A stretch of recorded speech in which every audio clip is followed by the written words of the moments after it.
ورحمة الله. الحمد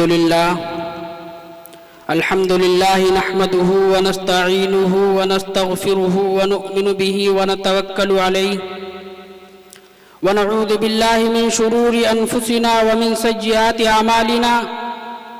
من يهده الله فلا مضل له ومن يضلل فلا هادي له.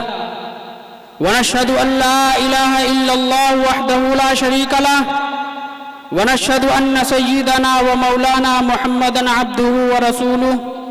أما بعد، قال الله تبارك وتعالى في القرآن العظيم: فأعوذ بالله من الشيطان الرجيم، بسم الله الرحمن الرحيم، إنا نحن نزلنا الذكر وإنا له لحافظون.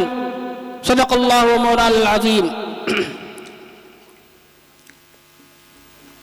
معزز سامعین کرام، اسٹیج پر رونق افروز علماء کرام اور قرائے اعظام، میں سب سے پہلے قاری عبدالقادر صاحب کا شکریہ ادا کرتا ہوں اور تہہ دل سے مشکور و ممنون ہوں کہ قاری صاحب نے اس حقیر فقیر بندے کو بھی اس جلسے کے لیے منتخب کیا اور دعوت دی.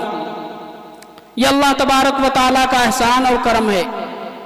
مجھے جو منتخب کیا گیا تھا بچوں کی تقریر سننے کے لیے، وقف اور ابتدا کے لیے، نمبرات دینے کے لیے، تو عزیز طلبہ، میں نے تقریباً کیا یقیناً 16 بچوں کا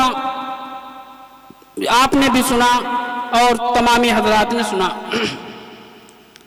بہت ہی اچھا رہا، چونکہ یہ طلبہ حفظ کے ہیں.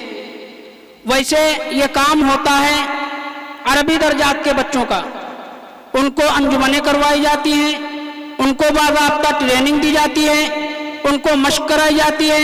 عام مدرسوں کا حال یہ ہوتا ہے، لیکن یہاں انوکھا انداز ہے قاری صاحب کے یہاں کہ وہ جب عربی درجات میں جامیں گے وہ اچھے خاصے مقرر بن کے جامیں گے انشاءاللہ.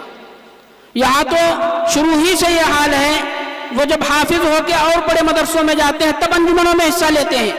یہ تو ابھی سے اسی میں لگ گئے ہیں، گویا کہ آگے کا کام ابھی سے شروع کر دیا ہے. جب یہ ابھی سے اس میں لگے ہوئے ہیں تو انشاءاللہ یہ بہت بڑے عالم اور مقرر اور بعمل بنیں گے.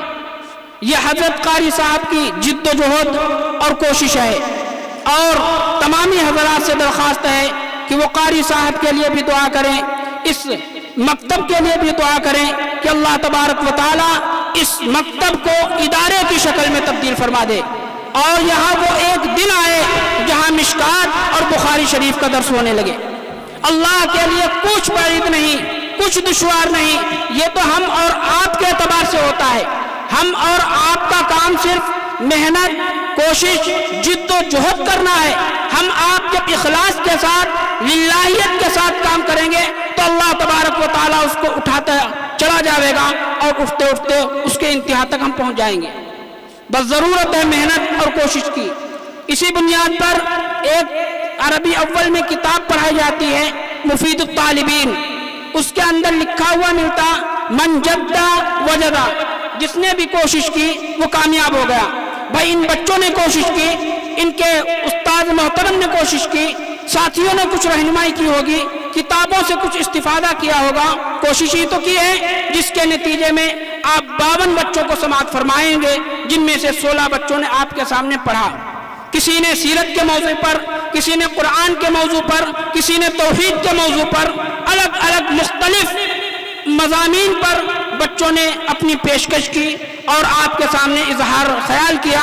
چونکہ گویا کہ یہ انجمنیں تھیں، یہ شروع سال سے انجمنیں کر رہے تھے. اس انجمن کا مقصد ہی ہے کہ انسان اپنے مافی ضمیر کو ادا کرے. اپنے مافی ضمیر جو دل کی بات ہے کس ڈھنگ سے، کس نشیب و فراز کے ساتھ لوگوں کے سامنے پیش کرنا ہے، کہاں پر اپنی آواز کو بلند کرنا ہے، کہاں پر اپنی آواز کو پست کرنا ہے، کہاں پر کس طریقے سے اشارہ کرنا ہے، یہ ساری چیزیں تقریر کے اندر ہوتی ہیں. ان طلبہ عزیز نے اچھے ڈھنگ سے کام کیا، مجھے بڑی خوشی ہوئی. میں تو نہیں سمجھتا تھا کہ یہ تو حفظ کی تعلیم ہے، بس یوں ہی انجمنیں ہوتی ہوں گی.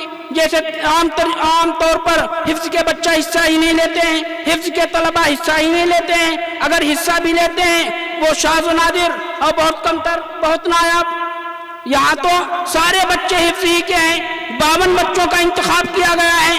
تو بھائی وقت زیادہ ہو چکا ہے، مفتی صاحب بھی بیٹھے ہوئے ہیں، مفتی امجد صاحب ہمارے بڑے ہیں، ہمارے بزرگ ہیں، ان کی دعا پر اختتام ہوگا۔ میں آپ حضرات بھی اور میں بھی دعا کروں کہ اللہ تبارک و تعالی قاری عبد القادر صاحب کے سائے کو تا دیر قائم اور دائم فرمائے، اور ان کی مسجد کو اور ان کے مکتب کو ادارے کی شکل میں تبدیل فرمائے، اور ان طلباء کو حافظ بعمل بنائے، عالم بعمل بنائے، اور اچھا امانت دار مقرر بنائے۔ وآخر دعوانا ان الحمدللہ رب العالمین۔